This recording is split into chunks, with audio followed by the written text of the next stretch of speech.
ስትረስ ወይም ውጥረት በሁሉም ሰው ላይ የሚደርስ ተፈጥሯዊ የሰው ልጅ ምላሽ ነው። እንደ እውነቱ ከሆነ ሰውነቱ ውጥረትን ለመቀበልና ለእሱ ምላሽ ለመስጠት ነው። ለውጦች ወይም ተግዳሮቶች ወይም ጭንቀቶች ሲያጋጥመው ሰውነቱ አካላዊና አእምሯዊ ምላሽ ይሰጣል። ይህ ውጥረት ነው። ሰላም፣ ዶክተር ትንሣኤ ነኝ። በዚህ ቪዲዮ የጭንቀት አይነቶች፣ ምልክቶች፣ መንስኤዎች፣ መከላከያ መንገዶችንና መፍትሄውን የምንቃኝ ይሆናል። እስከ መጨረሻው ድረስ አብራችሁን ቆዩ። የጭንቀት ምላሾች ሰውነቱ ከአዳዲስ ሁኔታዎች ጋር እንዲላመድ ይረዳል። ውጥረት አዎንታዊ ሊሆን ይችላል። እርስዎን ነቅቶ መጠበቅ፣ ማነሳሳትና አደጋን ለማስወገድ ዝግጁ መሆን ነው።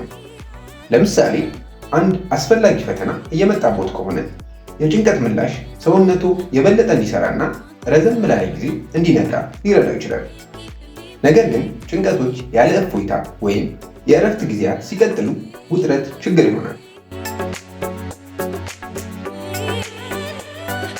የጭንቀት አይነቶች ሶስት ዋና ዋና የጭንቀት አይነቶች አሉ።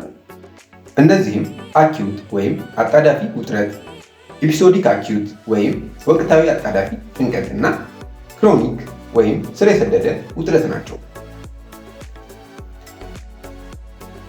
አንደኛ፣ አጣዳፊ ውጥረት። አጣዳፊ ውጥረት በአጭር ጊዜ የሚመጣና በፍጥነት የሚሄድ የጭንቀት አይነት ነው። ይህም አዎንታዊ ወይም አሉታዊ ሊሆን ይችላል። ሮለር ኮስተር ላይ ስትጋልብ ወይም ከወንድ ጓደኛ ጋር ስትጣላ የሚሰማ ስሜት ነው። ሁሉም ሰው ከጊዜ ወደ ጊዜ ከፍተኛ ጭንቀት ያጋጥመዋል። ሁለተኛ፣ ወቅታዊ አጣዳፊ ውጥረት። ይህ ውጥረት በየጊዜው ከፍተኛ ጭንቀት ሲያጋጥም ነው። በዚህ አይነት ጭንቀት ወደ ተረጋጋ ዘና ያለ ሁኔታ ለመመለስ የሚያስፈልጉትን ጊዜ በጭራሽ አያገኙም። ኤፒሶዲክ ውጥረት እንደ የጤና እንክብካቤ አቅራቢዎች ባሉ በተወሰኑ ሙያዎች ውስጥ የሚሰሩ ሰዎች ላይ በተደጋጋሚ ይከሰታል። ሶስተኛ፣ ስር የሰደደ ውጥረት። ስር የሰደደ ውጥረት ለሳምንታት ወይም ለወራት የሚቆይ የረጅም ጊዜ ጭንቀት ነው። በጋብቻ ችግር፣ በስራ ቦታ ወይም በገንዘብ ችግር ምክንያት የማያቋርጥ ጭንቀት ሊያጋጥሞት ይችላል። ስር የሰደደ ጭንቀትን ለመቆጣጠር የሚያስችሉ መንገዶችን መፈለግ በጣም አስፈላጊ ነው፣ ምክንያቱም ወደ ጤና ችግር ሊመራ ይችላል። ምልክቶቹና መንስኤዎቹ ምንድን ናቸው? ውጥረት በሰውነቱ ላይ ምን ተጽዕኖ ያሳድራል? የሰውነቱ ራስን በራስ የማስተዳደር የነርቭ ስርዓት፣ የልብ ምትዎን፣ አተነፋፈስዎን፣ የእይታ ለውጦችንና ሌሎችንም ይቆጣጠራል። የጭንቀት ምላሽም ፋይት ኦር ፍላይት ወይም የመዋጋት ወይም የበረራ ምላሽ ነው። ይህም ሰውነቱ አስጨናቂ ሁኔታዎችን እንዲጋፈጥ ይረዳል።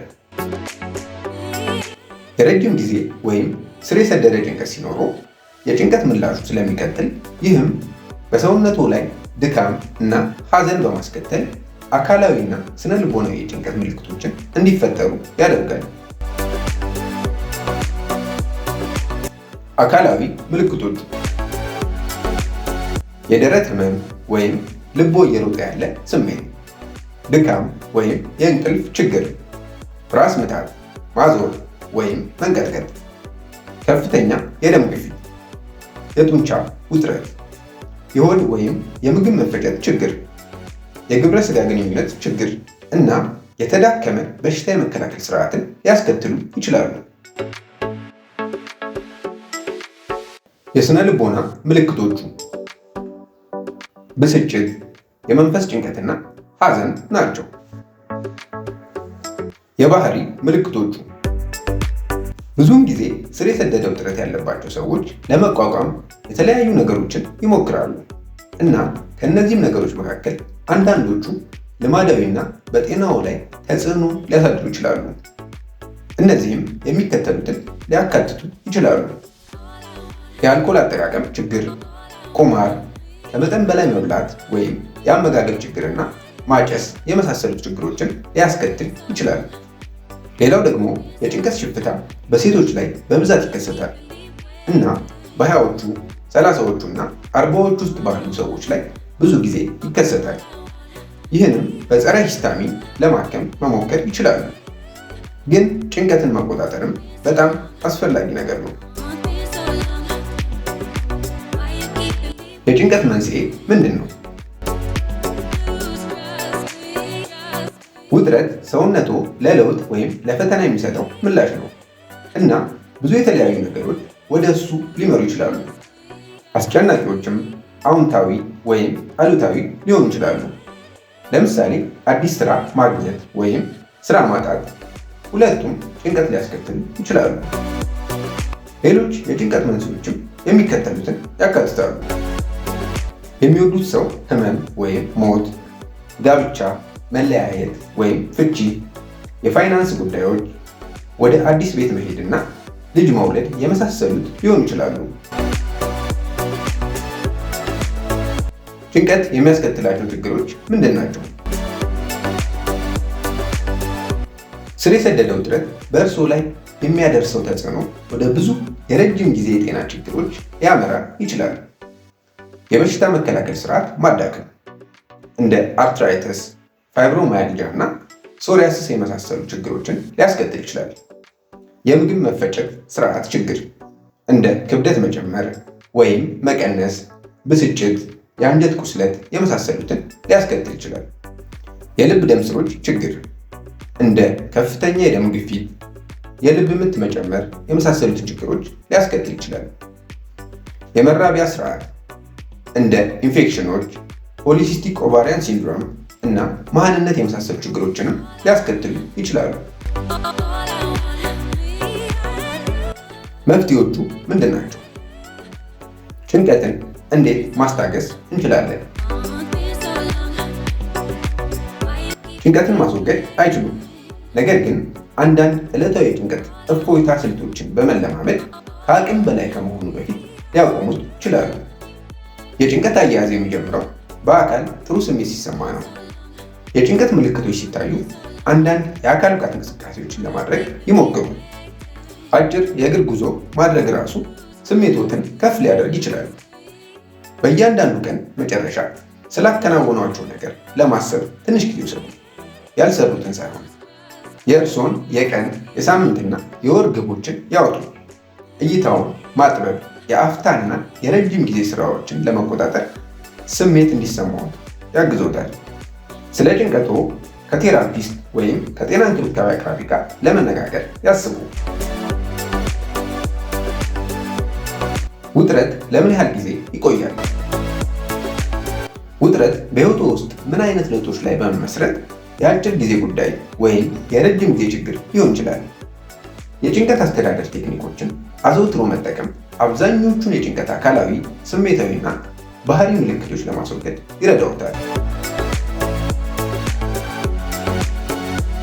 ጭንቀትን እንዴት መከላከል ወይም መቀነስ እንችላለን?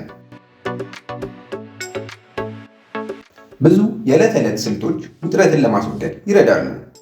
እንደ ማሰላሰል፣ ዮጋ፣ የአተነፋፈስ ልምምዶች እና የጡንቻ መዝናናት ያሉ የመዝናኛ እንቅስቃሴዎችን ይሞክሩ። በየቀኑ ሰውነቱን በደንብ ይንከባከቡ። በትክክል መብላት፣ በአካል ብቃት እንቅስቃሴ መሳተፍ እና በቂ እንቅልፍ መተኛት ሰውነቱ ጭንቀትን በተሻለ ሁኔታ እንዲቋቋም ይረዳል።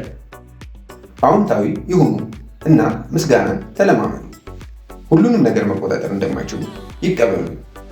መለወጥ ስለማይችሏቸው ሁኔታዎች መጨነቅን ለማስወገድ መንገዶችን ይፈልጉ።